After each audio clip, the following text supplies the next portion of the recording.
Assalamualaikum warahmatullahi wabarakatuh. Perkenalkan, nama saya Elida Khairutunisa dengan nomor NPM 2515310137, Prodi Manajemen kelas reguler 2C. Kali ini saya akan mempresentasikan salah satu materi pada pertemuan kedua mata kuliah mikroekonomi dalam bentuk video dengan dosen Bapak Rusyadi. Kegiatan ekonomi. Pengertian dari kegiatan ekonomi adalah kegiatan yang dilakukan manusia untuk memenuhi kebutuhan hidup. Kegiatan tersebut akan terus dilakukan karena kebutuhan manusia semakin bertambah, sedangkan alat pemuas kebutuhannya semakin terbatas. Next, bagian dari kegiatan ekonomi terdiri dari 3. Yang pertama yaitu produksi, kedua distribusi, dan yang ketiga konsumsi. Pertama, definisi produksi.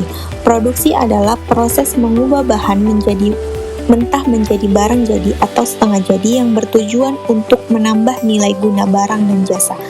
Produsen harus memperhatikan hal-hal seperti apa, bagaimana, untuk siapa, barang-barang apa saja yang akan dihasilkan, dan bahan-bahan apa saja yang dibutuhkan, bagaimana memilih faktor-faktor produksi untuk memproduksi barang, dan kepada siapa barang produksi tersebut didistribusikan atau disalurkan.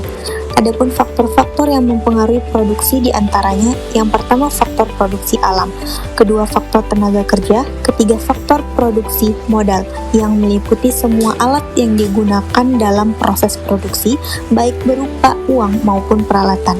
Dan yang terakhir yaitu kewirausahaan. Faktor ini mengacu pada orang yang berani mengambil resiko dan mengelola faktor-faktor produksi untuk menciptakan produk atau jasa baru. Next, nilai guna produksi. Yang pertama yaitu from utility. Contohnya, kayu diubah menjadi mebel. Yang kedua, place utility. Contohnya, pasir yang ada di sungai dipindahkan ke toko bangunan untuk dijual. Dan yang ketiga, time utility. Contohnya, payung lebih tinggi nilainya jika dijual di musim hujan.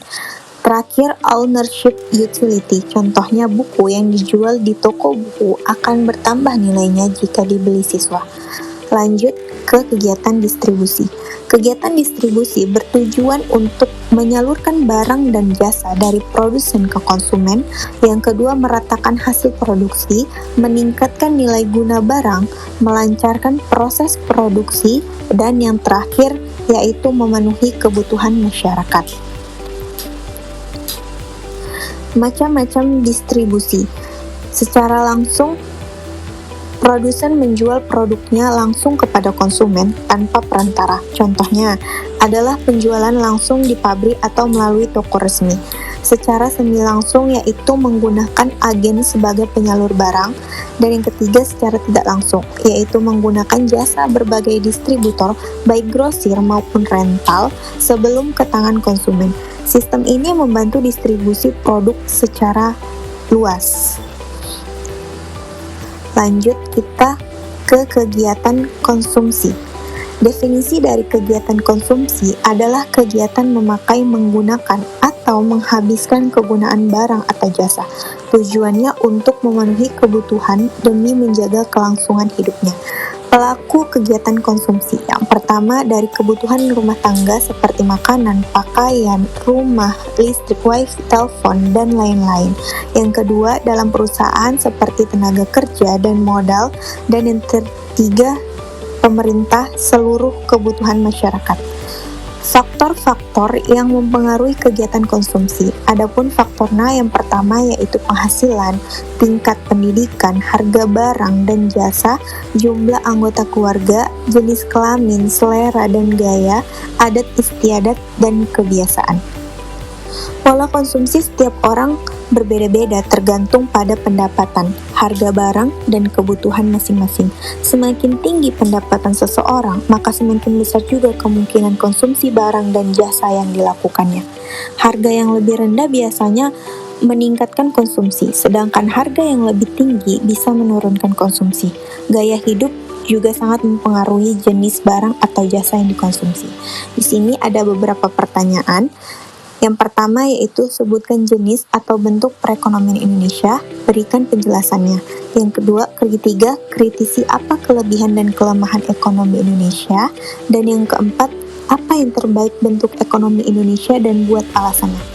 Baik, untuk pertanyaan pertama, jenis perekonomian Indonesia adalah sistem ekonomi Pancasila atau yang dikenal sebagai sistem ekonomi kerakyatan atau campuran.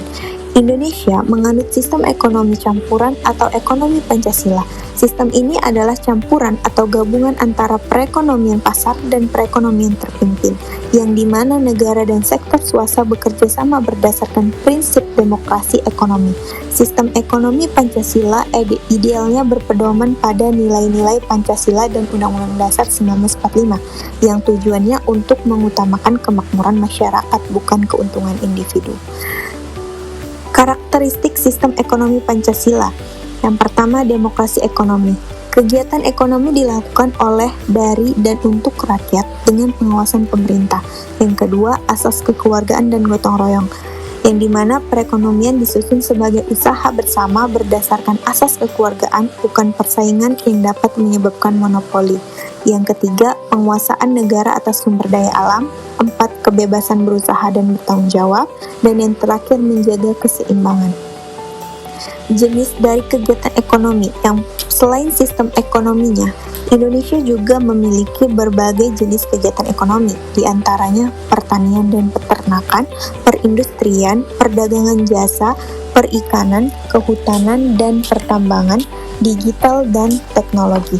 Adapun penerapan dari sistem ekonomi campuran terlihat pada keberadaan BUMN dan koperasi sekarang, serta aturan pemerintah yang membatasi dan mengarahkan kegiatan ekonomi. Kelebihan ekonomi Indonesia. Setiap warga negara Indonesia diberikan hak untuk berkreasi dan memanfaatkan sumber daya alam yang ada, asalkan kita tidak melanggar kebijakan yang ditetapkan oleh pemerintah. Yang kedua, penerapan ekonomi di Indonesia lebih fleksibel karena pemerintah dan swasta bisa langsung bersinergi untuk menyesuaikan dengan kondisi. 3. Pemerintah dapat memberikan subsidi kepada sektor swasta untuk mendorong investasi dan inovasi. Dan yang terakhir, kelebihannya persaingan pasar lebih sehat karena pemilik modal minim seperti UMKM hanya ruang. Next, kelemahan ekonomi Indonesia. Potensi korupsi dengan adanya wewenang dan kekuasaan pemerintah dalam menginvestasikan kegiatan ekonomi membuka peluang terjadinya korupsi yang dapat merugikan perekonomian, menghambat inisiatif swasta. Campur tangan pemerintah yang terlalu besar dapat menekan inisiatif kreativitas dan investasi dari pihak swasta. Sulit menentukan batas antara sumber produksi yang dapat dikuasai oleh pemerintah dan swasta. Pertanyaan terakhir, bentuk ekonomi terbaik Indonesia adalah sistem ekonomi Pancasila. Kenapa ekonomi Pancasila? Indonesia berhasil kalau kita mengimplementasikan ekonomi tengah, karena kita punya ideologi Pancasila, menggabungkan antara kapitalis dan sosial, dan yang berakar kepada pengalaman Indonesia sebagai negara yang cukup lama dijajah dan ingin merdeka serta hidup makmur. Dari situlah akan dilihat bahwa yang seharusnya kita anut adalah ekonomi Pancasila yang berdasarkan Undang-Undang Dasar 1945, dan di mana sudah jelas cetak biru pembangunan bangsa sudah ada dalam Undang-Undang Dasar 1945, mulai dari pembukaannya di mana tujuan nasional ditegaskan dan filosofi ekonominya ada dalam pasal 33-34 Undang-Undang Dasar 1945. Di sini saya akan memberikan salah satu video pendek tentang kegiatan produksi, distribusi, dan konsumsi.